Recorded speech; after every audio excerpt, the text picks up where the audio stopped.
सत श्री अकाल जी। अपने को जूसी इंजन आया, ये प्रॉब्लम आती कि मोटरसाइकिल मगलैल खांदा दी ते एक ये सैल्फ की प्रॉब्लम क्यों आ वो तुसीं देख सकते हो कि हाँ जी ये भी कई जुगाड़ होए हुए हैं, कई तरह की जुगाड़बाजी हुई हुई आ। तो इदां ही आ तुसीं चैक कर सकते हो कि हाँ जी ये आह किन्ना लूज आ विच, ये लूज क्यों आ तुसीं आ देख सकते हो कि चैंबर उरों टुटिया पिया। आ देखो आ चैंबर उरों त्रिड़िया पिया, तुसीं देख सकते हो। इहदी वजह नाल ये सारी प्रॉब्लम आ चैंबर उरों टुटिया पिया, ठीक है ना। इनू सारा करावांगे दी ओके रिपोर्ट ते फिर इनू भेजदे हुण खरादी को, जिहदी वजह नाल सैल्फ दा बुश लूज हो गया, टुट गया हा।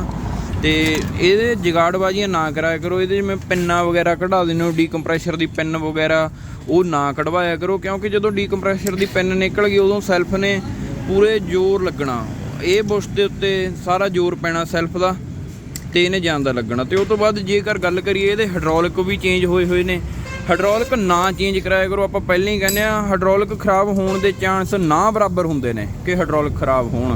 तो आ देख लो चेंज करके आ प्रॉपर ढंग नाल कसिया भी नहीं होया, ये उपरे छड्डिया होया। आ देख लो तुसीं पिन्नां दे उत्ते ये प्रॉपर ढंग नाल पिन्नां दे सेंटर च आउंदे हुंदियां ने इहदे।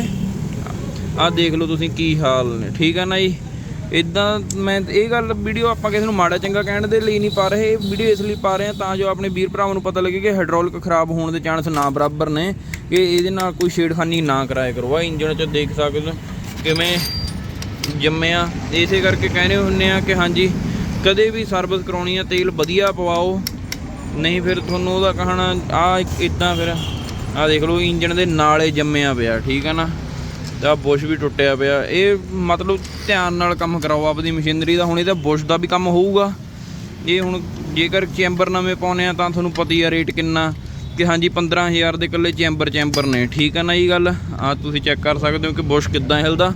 तो आ तुहानूं इहदे हाइड्रोलिक दा भी दसता, करदे फिर इहदी ओके रिपोर्ट।